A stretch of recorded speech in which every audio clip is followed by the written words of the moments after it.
Christina. How are you? Hi. Good. Good. Can you see my live on Instagram? I'm going to try to get you situated on both over here. You want to navigate to my... No, and I don't know why. You might have to check it out and see. If you navigate to my Instagram page, you might be able to click on it and view. Yeah, I am. Yeah, now. Here we go. There we go. Okay, perfect. I'm going to pop up here. All right. Well, thank you so much for joining me today. And look, here you are. I can see you now. And I will add you here.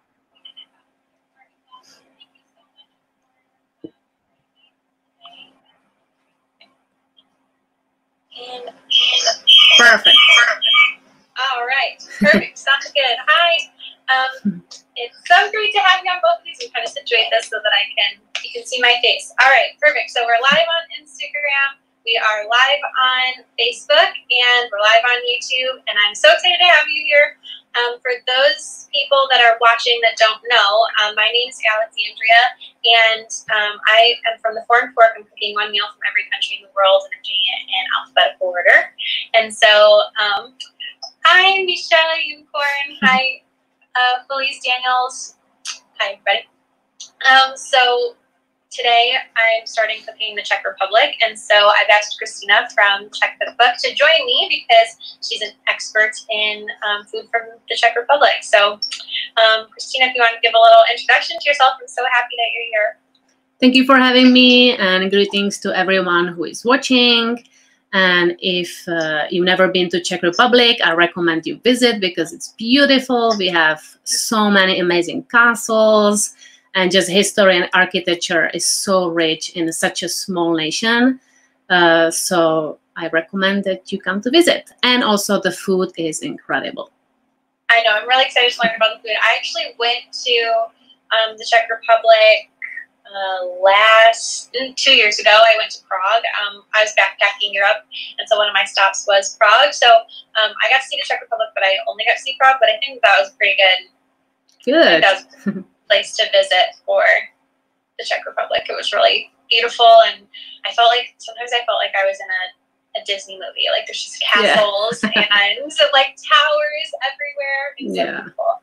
Like everything is so compact in Prague, so you feel like you walked in a fairy tale or something. Exactly. Yeah. There's like literal towers that look like Rapunzel in the movie Tangled. I don't know if you've ever seen that movie. Yeah. But that's how I felt there. I was looking up at all these towers. They were so beautiful. So yeah, it was really fun, and the food there was delicious. And you have a blog about Czech food. So I have some questions here that I want to ask you about Czech food. So I guess I can jump right into it. So the first thing, actually, this is a question that I actually didn't know myself, and I had to Google a lot. And I know you and I were just talking about it, but tell me, should we call it Czech Republic, the Czech Republic? Czechia, I've heard, is now the English name for the Czech Republic. The short version. Yeah, so which of those is right, and what should we be calling it in this interview? So I will never call it Czechia because I just don't like it, and majority of Czech people don't like it, so they will not call it because government just decided to shorten it without anybody like being involved, or just ask people if we like it or not, but they just do what they want to do. But even some like prime minister doesn't like it, so he will not call it Czechia. And it's so close to Chechnya that we just don't like it. We don't want to be confused. We are just Czech Republic, and it's already confusing for people that we are not Czechoslovakia. So now it's Czechoslovakia or Czech Republic. It's Czechia. So people just get so confused by all of this, So it's still officially Czech Republic, the Czech Republic, I like to say, but it doesn't really matter if you say Czech Republic, the Czech Republic. But Czechia is the shorter version. It's like French Republic, so it's France. So they tried to just come up with like shortened version, so they don't say the Republic, but it just didn't catch. So it just didn't catch. Okay, gotcha. So yeah, Feed Foodie says Czechia is now official, and it's funny. So there's different ways to spell Czechia that I've seen too. So like sometimes I see it spelled this way that Feedfoodie on Instagram says CHEQUIA, and sometimes I see it CZECH. Yeah. Yeah, but Feedfoodie says still call it Czech Republic. Yeah, it's nicer, yeah. I guess. That's what you feel too. Okay, so tell me about your background with the Czech Republic. So right now you are living in the Czech Republic, right? But you've also lived in the United States for a little bit. So tell me about everything like with the Czech Republic, where you're from and all of that. So I was born and raised in the Czech Republic in second largest city, Brno. So it's Prague, and second largest is Brno. So I grew up here. I grew up in Czechoslovakia when it was still Czechoslovakia. So the times were not as easy. It was different, but I wouldn't change it for anything. It was just special. We have great memories. I think it shaped us into appreciating things much more and don't take things for granted, because it just was different living in those times.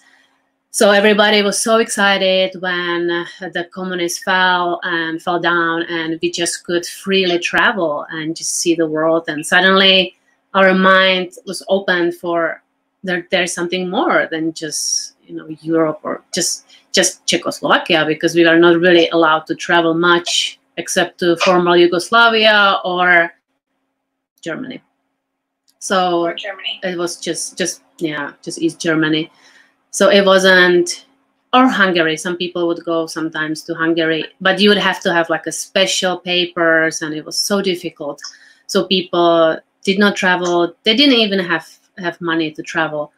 So it was interesting times to just live in. And then when I was able to travel, I went to the United States, and it was just like my mind just was blown away, because it was first time on a plane, and I'm going so far away. That's a long plane ride for your first time on a plane. Holy cow.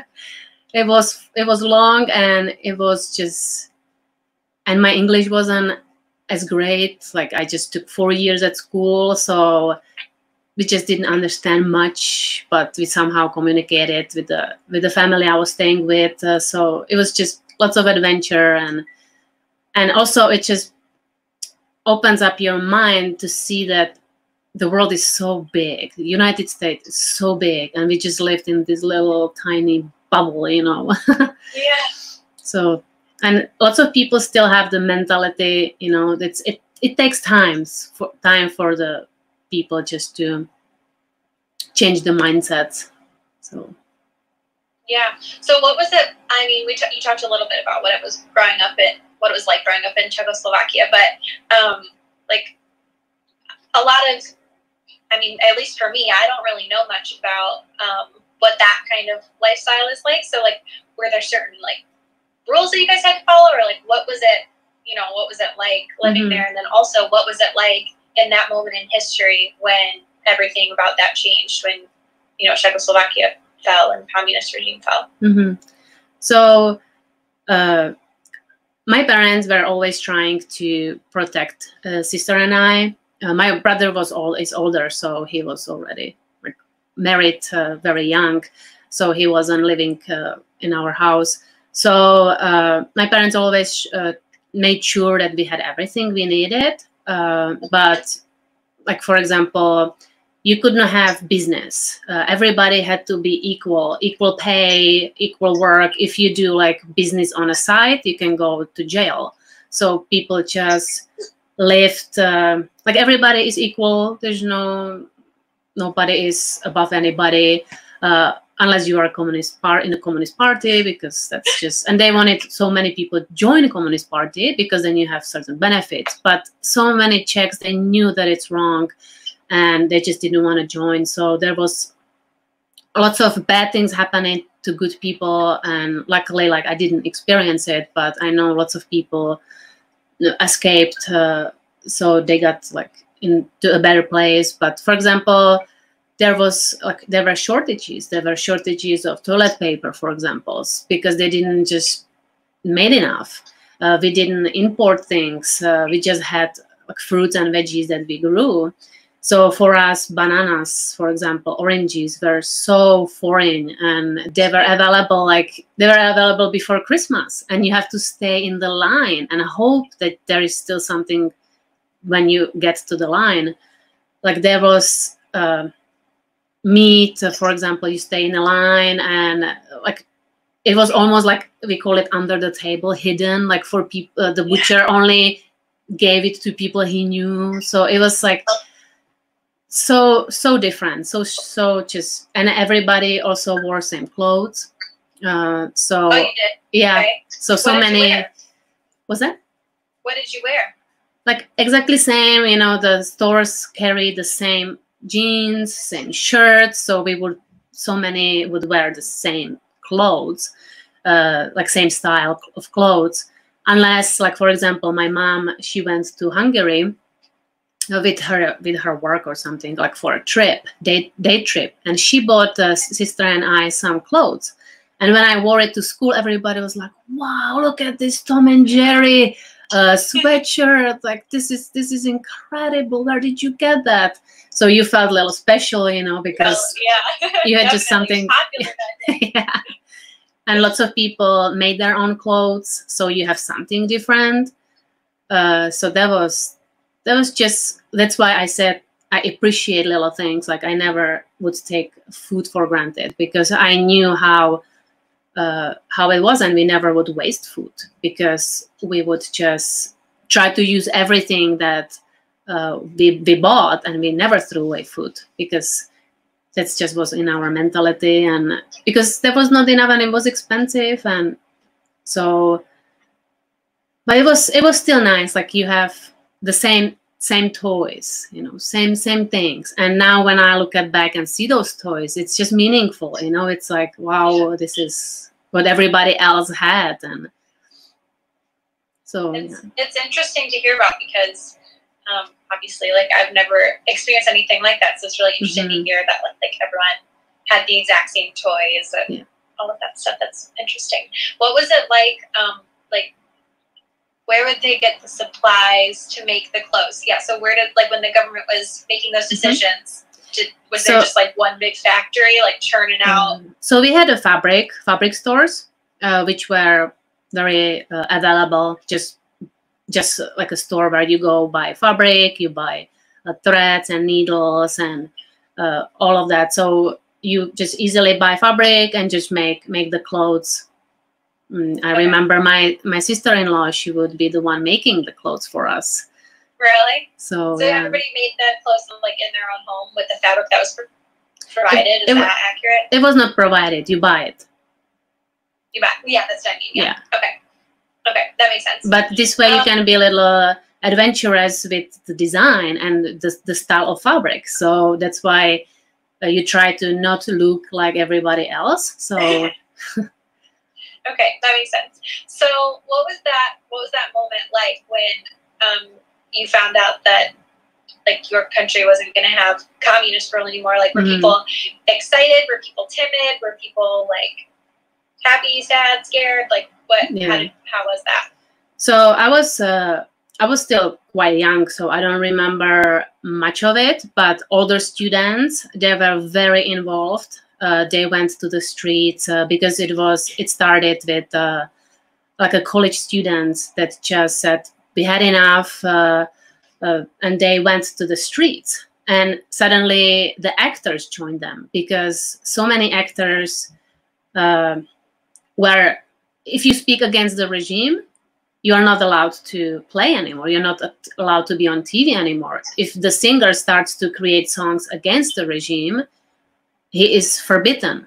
So, so many actors and singers and just celebrities joined this movement, and they were like, "No, we are not playing. We are not doing any more plays."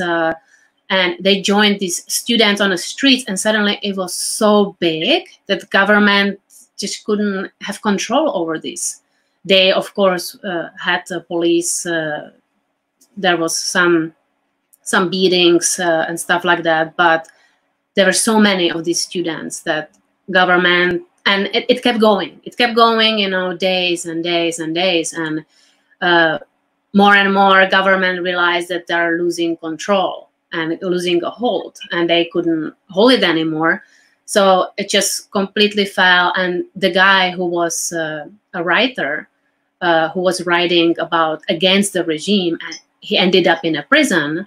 He suddenly was the main speaker, and he was the one who was leading it and just speaking in front of thousands and thousands of people. And he became our first president.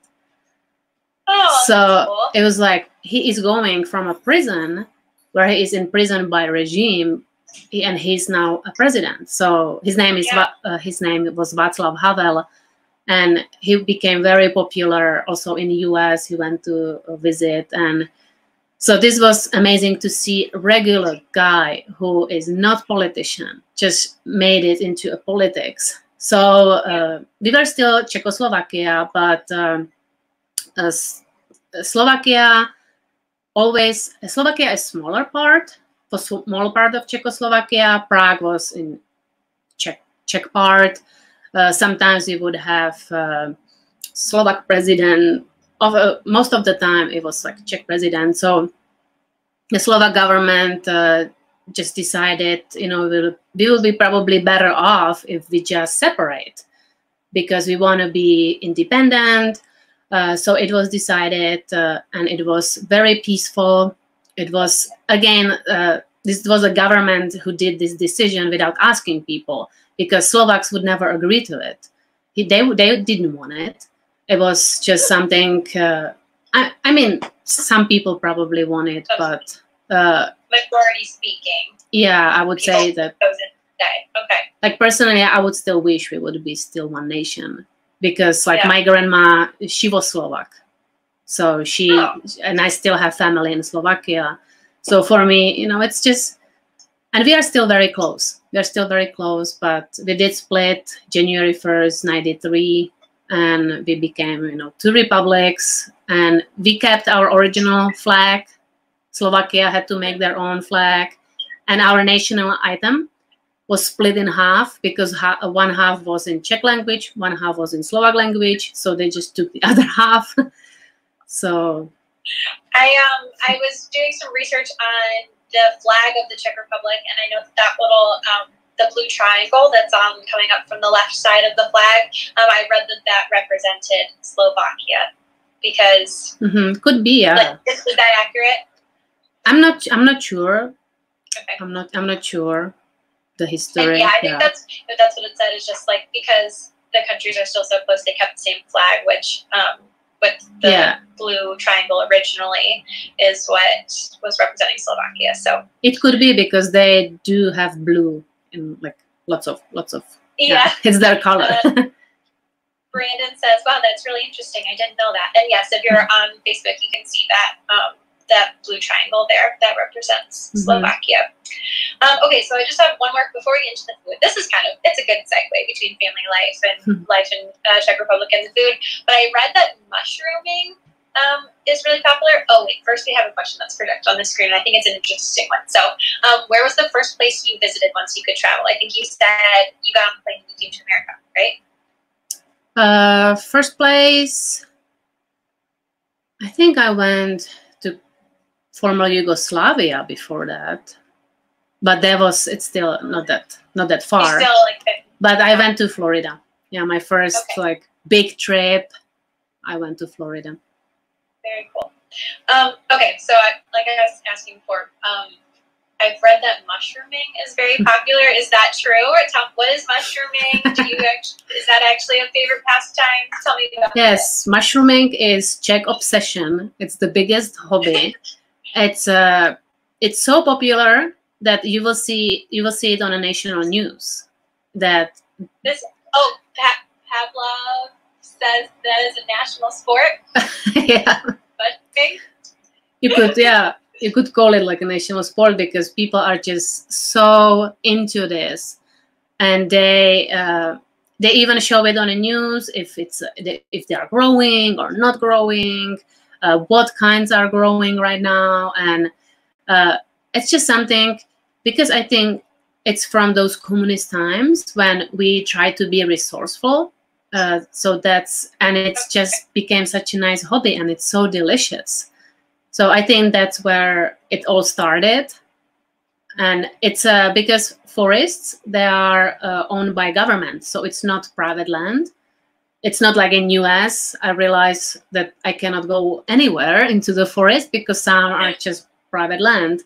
So this is just different because anybody can go, anybody can pick mushrooms, and for free. You don't have to pay anything. And then so do people have, like, just go out for an afternoon with the family and look for mushrooms and then come back and eat them? That's pretty cool. And it's so extreme that, like, I remember times when we got up with my grandma at 4 a.m. and it was already fall, so it was dark in the mornings. So we would look for mushrooms with a flashlight, just so we can beat everybody, and we can be first in the forest. That is hilarious. I mean, it's interesting. It's very interesting pastime of mushrooms. Right? You probably are trained, right? Yep. To know. Yeah, we like my family, we don't pick up the ones that we don't know. There are so many edible ones, but if I am not 100% sure, I'm just going for the ones I know. And a good tip is if it's like halfway or partially eaten by worms, it's good to eat because worms will not go for poisonous mushrooms. So if you see beautiful looking mushroom, just avoid it. That's hilarious. That's a very good tip to know. If I'm ever stranded somewhere in a forest, I will know to look for the mushroom types that are happy for my worms. That's a good tip. And one more thing I want to ask you too. What is the difference between Bohemia and Moravia? Am I saying them right? Yeah, I think there was a question what type of mushrooms we have. Yeah. Oh, okay. Oh, what type of mushrooms are they? Yes, sorry, I missed that. Boletus, I think in English it's called boletus. I don't know how to in English say, but they are. Yeah, I wanted to show on my phone, but the phone is streaming on Instagram, so it's like a nice brown hat with the like nice chubby stem. I don't know, but those are like the most popular ones, and they're beautiful, just beautiful, and they are not perfect because worms like them. See, look, this mushroom thing is popular. Brandon, does the worm trick apply to all mushrooms? See, everybody's very interested in this mushrooming thing.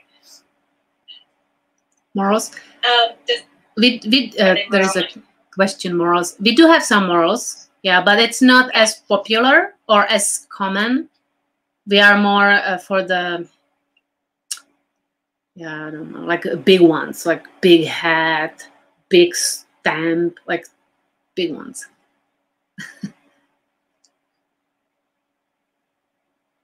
Yes, this is it. This is it. Gotcha. Perfect. Okay, so tell me about Ambia. Oh, look at those big mushrooms on here. Is that right? Yes, those are the ones. Yeah, right there. Absolutely delicious. You can bread cover and fry them, and it's like incredible.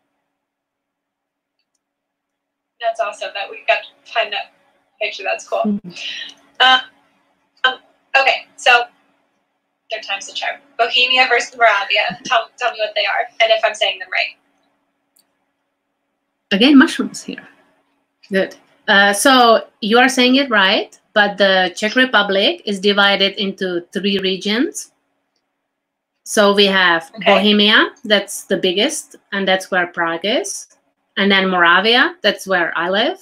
And then there is a Silesia, which is the smallest. So we are 3, and yeah. And then we have many regions. Okay. So. Okay. I read online too, or I think I watched a video maybe that said that the people from Bohemia and Moravia don't like to get, like, they don't want to be classified as being from the other region when they're not. Is that true or no? I don't know, sometimes like, oh, perfect. Yes. Yeah, that's perfect map up there. Yes. So you see Silesia is very, very small. Okay, yes, that is really tiny sliver on the eastern side there, right? Yeah, on the top. So, like for example, Prague people are very. It almost seems like they don't like people from Brno because they look at us like, you know, we are something less than them sometimes. So I am proud to be from Moravia. And I'm sure people from Prague are proud to be from Bohemia. So yeah. Okay, that makes sense. All right, so let's talk a little bit about the food. So first of all, tell me a little bit about your food blog, and then we'll jump into the food. But for people that are watching that don't know, what's the name of your food blog? What do you focus on? Give us the background there. So my food blog, it's czechcookbook.com. And I started it in 2013, so it's been a while. And I have a YouTube channel, Czech Cookbook, because I'm focusing on creating video recipes. So people who are visual, they can easily see. And I am very in detail, so I'm perfectionist. Yeah, here is my blog. So you have all the latest recipes, all different kinds of recipes. You can do search on the blog. There are side dishes, main dishes, desserts, Christmas cookies, the whole Christmas chapter actually, appetizers, just so many over the years I created. So I realized that there is such a need for recipes that are not locked in grams and metric system, and they are not locked in the Czech language, because so many. Like honestly, I didn't find anyone who would be doing what I'm doing. So I knew that there is a need. So why not to share what I struggled with at the beginnings? You know, to find the proper flour, to make the certain foods, and just those were the biggest. So many struggles to overcome. So I thought, why not to share it with people? Just you know, to show them. And here I am in my parents' kitchen, like here in the Czech Republic. Some videos are in the USA because I am. Yeah, your blog has been really helpful for me because for those people that don't know, you moved from Czech Republic to California for a while and wanted to cook the same food that you loved in the Czech Republic, but had a hard time finding the right ingredients and things, which you were just talking about. And so your cookbook and your blog focus on making Czech food in the United States, right? Yes. That's a good way to say it. Yes. And so, yeah, your blog has been really helpful for me as I've been experimenting with food from the Czech Republic, because you've given me good ideas for different substitutions and things like that I can use. Because yes, it's hard to find some of those ingredients. So yeah, it's been good. Jean wants to know, is the food in the Czech Republic similar to Polish food at all?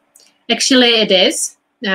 Pretty close. Yeah, I have some people watching from Poland, and they say, "Oh, we have this one." Even from Romania, this one lady, she's on a YouTube subscriber, and she always tells me, "Oh, we have this one, and this is the same." And so I think all these are similar because we just are so close.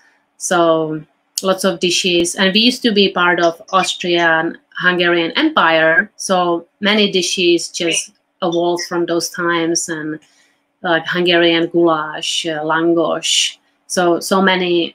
But we just put we just put little twist on it. We just made it our way. So I was making one of the foods that I'm making for Czech Republic. It's going to be posted tomorrow on my blog.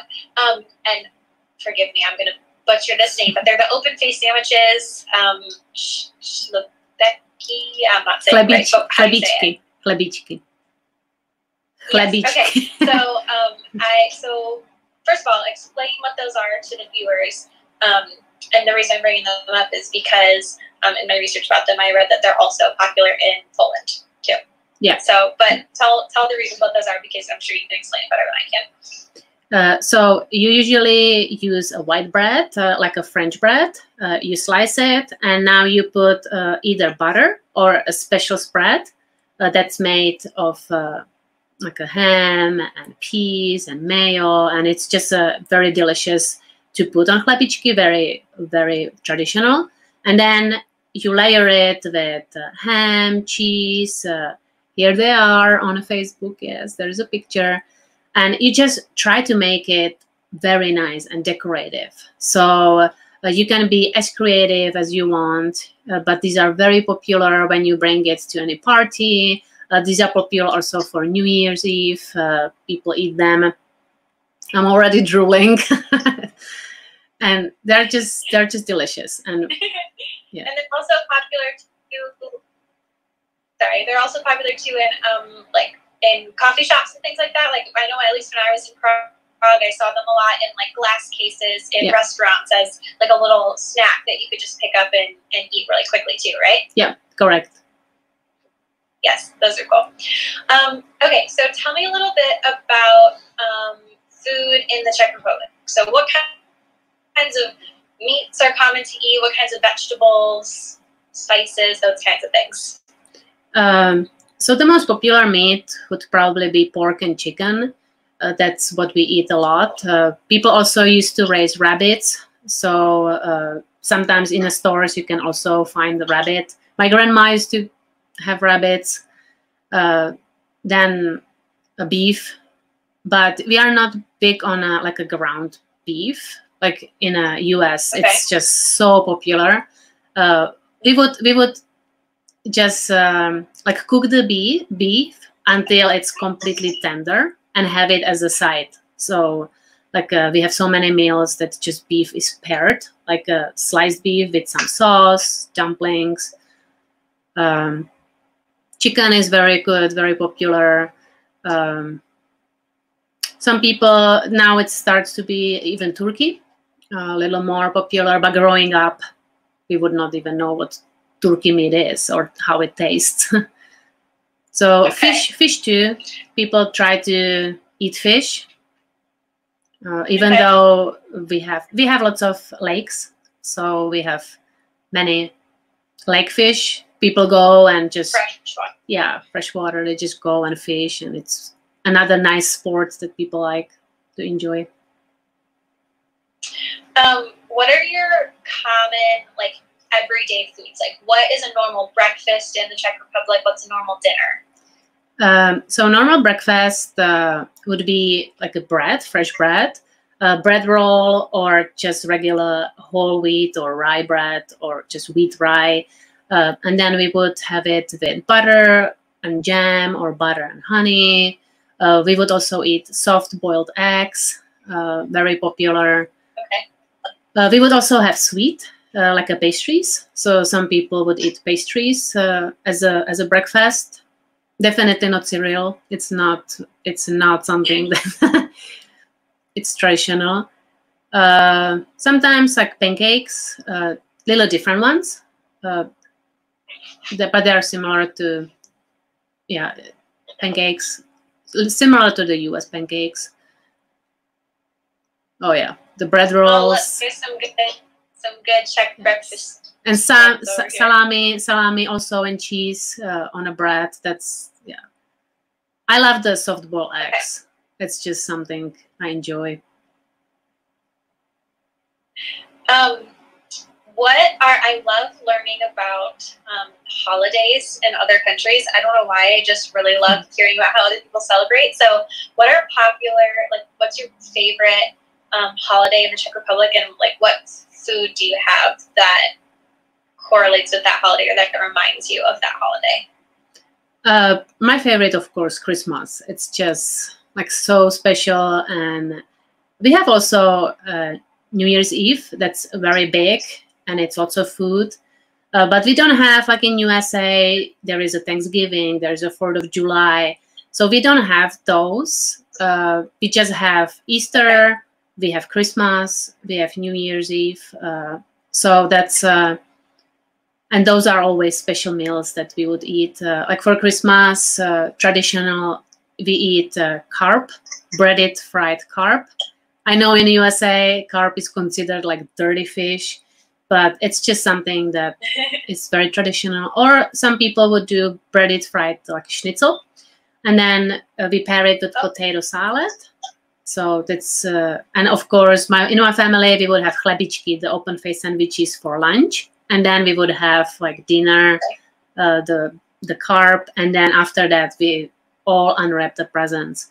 So normally we have big lunches throughout the year and small dinners. But on a Christmas day, it's just opposite. We have big dinner and then we open the presents. Okay, that makes sense.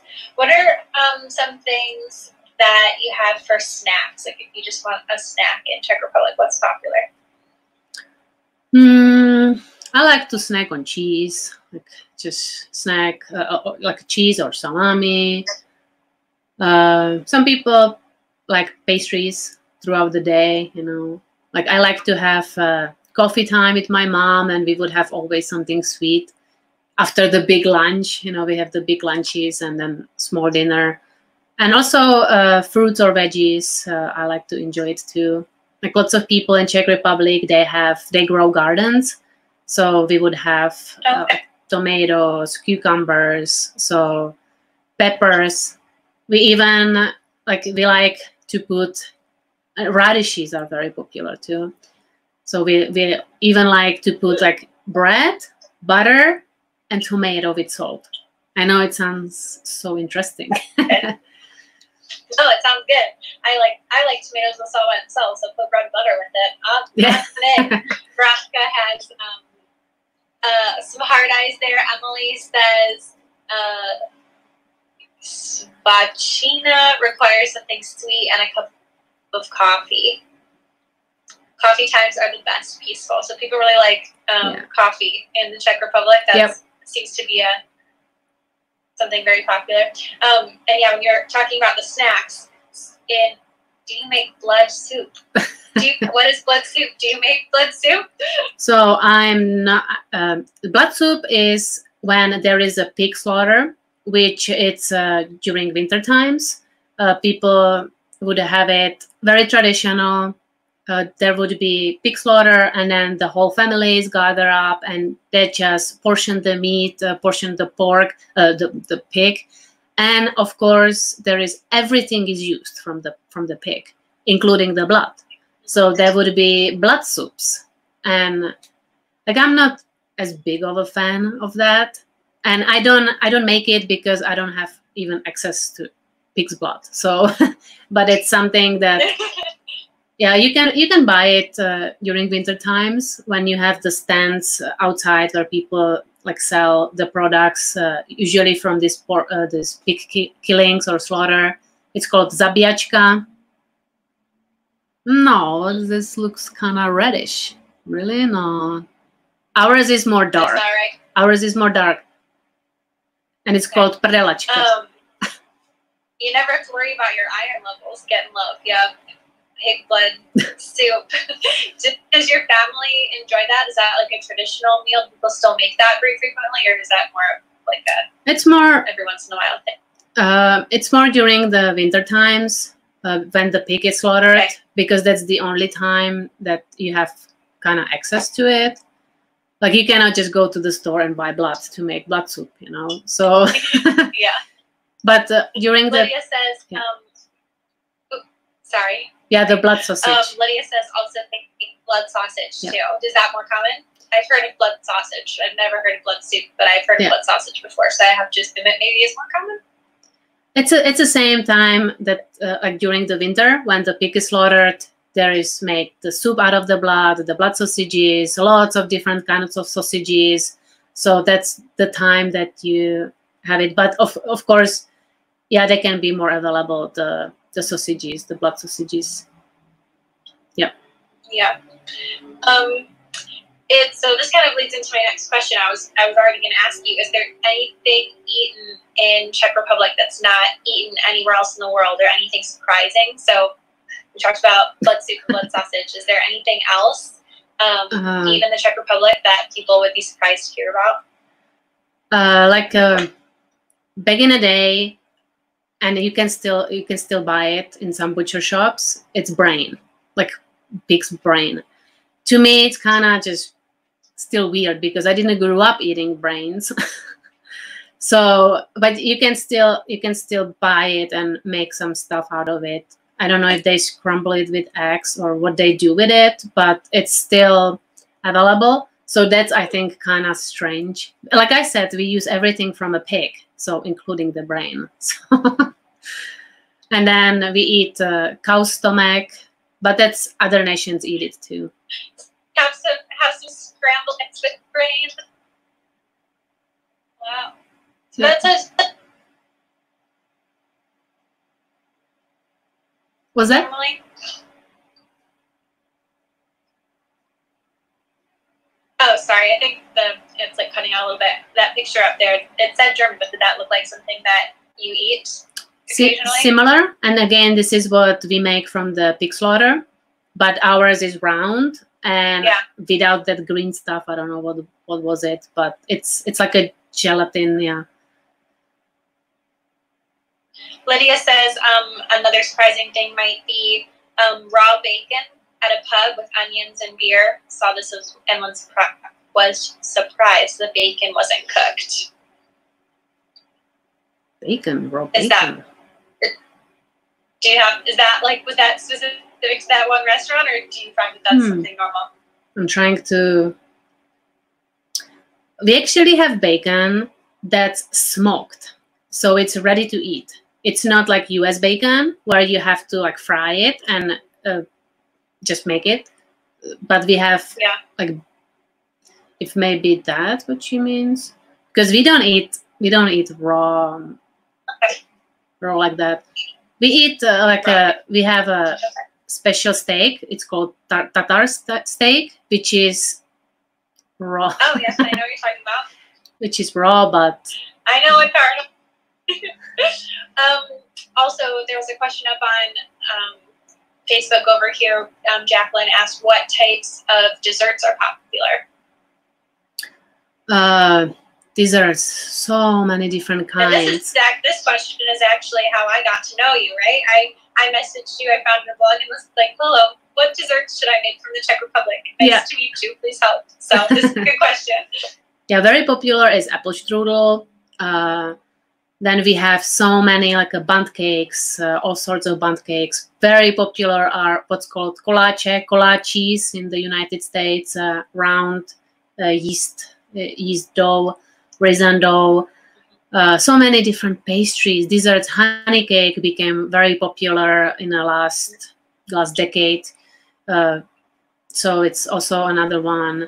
Crepes, we love crepes, and we would decorate them. Surprising. Yeah, we would decorate them with all sorts of toppings and mostly sweet. What else? All sorts of cakes. Yeah, any cakes you can think of. Yeah. Sounds like my kind of country there. You got lots of cake. Okay. Like the pastries are just incredible. Like they're art. You know, so many are just. And Christmas baking, it's another story. Like we bake so many cookies. It's just crazy. What kind of cookies do you make for Christmas? So it's almost like competition a little bit. So it says that average Czech family bakes like eight, and this is all from scratch. Like my cousin, she would bake 20, and it takes a month to do. And actually you start end of November, you start baking. And you keep them in a cold place because by the time they actually need to soften up and they get better over time. So they don't go bad. So you start with the ones that don't have any fillings, any cream. So then over time in a cold place, they nicely soften up. So, and like one type, yeah, these are very popular vanilla crescents, very delicious. these are the ones you would bake at first and just let it sit. So many, and some take like 3 days to make because it's so beautifully done. Like we take pride in our cookies. Do you have some or website? Do you have Christmas cookie recipes on your website? Yes, I have a whole section called. Maybe I can find that out. Yeah, whole section called Christmas and.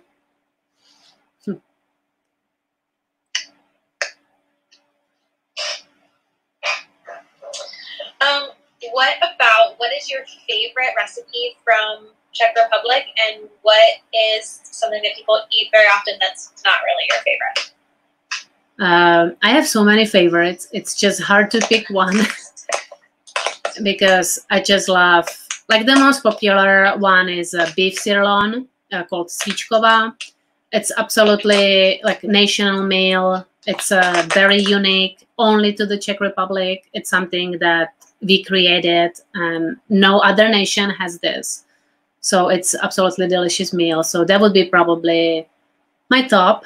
I love anything like fried mushrooms, fried anything, schnitzel. Yeah, here is the picture of the svíčková. It's just so good. And there is a lot of vegetables in it. So it's delicious. So that's one of the favorites. Also the sweet, we have also sweet meals. So fruit-filled dumplings are also incredible. Like this is something that's very common for the Czech Republic, to have sweet lunches. That sounds delicious. Yeah. Fruit-filled dumplings. I can get on board with that. That would be in main I know that meals. your blog is focused around taking. I'm sorry, I don't mean to cut you off. I think there's like a little delay. So if I start talking while you're talking, it's not intentional. I know that your blog is centered around finding ways to cook Czech food when you're not in the Czech Republic. Are there any ingredients or any foods that like just are not the same unless you're in the Czech Republic? Actually, like me living there for so many years, I came up with, like, I could do, I think, anything. Like, I could do the farmer's cheese, I could do the dumplings. Like, there is, it's so interesting. Like, there's nothing that I really like miss. Maybe one thing that I can think of is the Czech brie, like a cheese, which is round. Okay. And it's something that I cannot get in USA that's completely round because it's like you don't see the cheese. So it's so round that you can easily fry it, bread covered and fry it. Because if you bread it one that's cut, like the triangles, it would leak. So this is just, and people put it on a barbecue and it's delicious. So that's probably, but I do like, so if I come back to Czech Republic, that's something I would go to restaurants and just have it because this special round brie, you know. But for the most part, it's really good to hear that you were able to recreate your favorites even when you weren't using the exact same ingredients. That's really cool, and it shows that you like have put a lot of work into, you know, figuring out ways to be inventive and make your favorite recipes. So that's really awesome. Yeah, well, I'm trying. One last question that I have. Tell me about beer culture in Czech Republic, because I know that beer is a big deal there, right?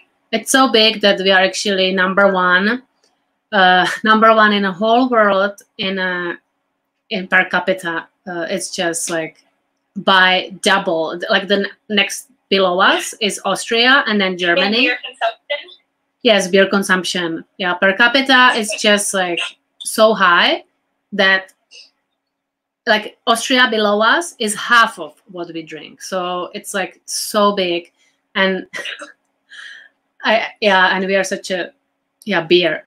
The best is Pilsen or Urquell. It's just the best beer. And I think it's so popular because in many restaurants it's still cheaper than water. So that's why. What? Yeah, if you wanna like get water, you pay more. Now it's now they do the water on a tap, so from a tap, so that's cheaper. But yeah, this is the Pilsen Urquell Brewery, the best beer, traditional. They do tours in this one. They have also the biggest restaurant in the Czech Republic right behind those gates, and it's incredible. And they also, part of the tour is that you get to drink beer straight from those wooden barrels, and it's unfiltered, unpasteurized. It's absolutely incredible. And chilled because it's cold in those cellars. When I was doing my backpacking trip around Europe, every country I went to was like, oh, you know, other countries say that they love beer, but no, this country loves beer. I heard that on so many different tours, but then I got to Czech Republic and they said the same thing, and I was like, this is the truth in this country. There was beer everywhere. Everyone was always, you know, talking about it. So like we call it liquid bread. So yeah, that's what one of the viewers said down here. Food Foodie says, I love this interview. I'm learning a lot. I'm a big fan of Czech culture. That makes me very happy. So I'm really glad that you got to come in and tell us about Czech Republic and Czech culture and Czech food. For people that are following me and want to start following you, where can they find you? And what like exciting things do you have coming up? Anything you want to talk about? So I am on YouTube as Czech Cookbook, and then on any social media, yes, Facebook, Twitter, Pinterest, Instagram. Facebook is my biggest biggest audience, and I do post. I try to post like 3 posts a day. Just try to be very active, and also create the new videos. I do video recipes, but while I'm here in the Czech Republic, I also do interesting video blogs where I show you the culture, you know, and also take you on different trips, and you see places that you normally don't get to see unless you visit. So while I'm here, I just try to take advantage of it. And my plans, I will still keep creating new recipes, and I have also a cookbook, one first hardcover cookbook, and it's volume 1, so I will be working on more recipes, and it's all in English. And my cookbook is my cookbook is actually in both like metric system and imperial system, because I have viewers from cool. Yeah, I figure because I have viewers from all over the world, so not everybody's using only imperial system or only metric. So right. Yeah, that's awesome. And that's a cookbook is a lot of work, so that's a really big accomplishment. So congratulations on that. That's really cool. Thank you.